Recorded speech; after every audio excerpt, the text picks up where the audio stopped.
À une trentaine de kilomètres de la capitale du Sénégal, la plage de Bargny est une décharge à ciel ouvert.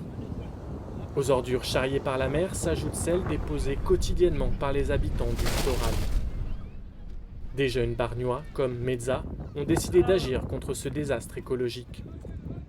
Personnellement, moi, ça me choque, ça me choque. Je ne peux pas continuer comme ça, parce que c'est mal et c'est honte.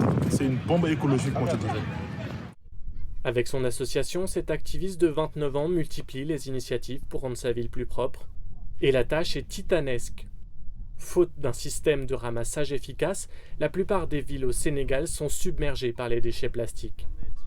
Mais Bargny est particulièrement cerné par la pollution. À l'ouest, la plus grande cimenterie de la sous-région rejette des nuages de poussière toxique. À l'est, l'État vient de construire une centrale thermique et au sud, un nouveau port maritime va bientôt entrer en activité. Malgré ces nouvelles infrastructures, les retombées économiques pour les habitants se font attendre. Bargny n'a toujours pas de réseau d'assainissement et croule sous les déchets.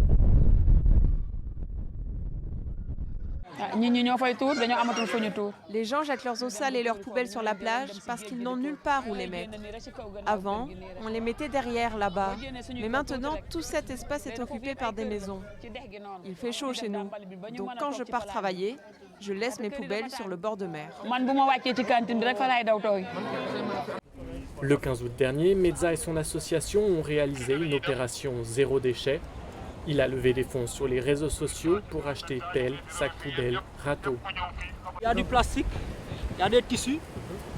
Aussi, il y a pas mal de filets de pêche qui ont été rejetés par la mer, mais qui sont issus de nos produits de consommation. En fait. 1, 2, 3. Après des heures d'efforts, la plage est nettoyée. Mais 10 jours plus tard, lorsque Meza revient sur place, c'est la déception. C'est la partie que nous avons nettoyée les 15 et 16 août passés. Mais ce matin, je suis revenu pour faire l'état des lieux. Mais à ma grande surprise, j'ai comme l'impression qu'on n'a rien fait. De son côté, la mairie aussi admet être dépassée par l'ampleur du phénomène. Jusqu'à présent, le quartier était dépourvu de bennes à ordures. La municipalité fait désormais construire des zones de collecte et espère que les habitants changeront leurs habitudes. En 2019, nous avons fait des investissements très sérieux parce qu'on a pris conscience de ce qui existait ici. Vraiment, c'était dans un état indescriptible. La commune s'y est attelée et je peux vous assurer qu'il y a plus de 100 camions d'ordures, déchets de tous ordres qui ont été extraits de ce site-là.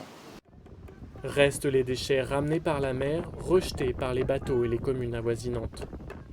Meza ne se décourage pas. Avec son équipe, il planifie déjà sa prochaine opération zéro déchet.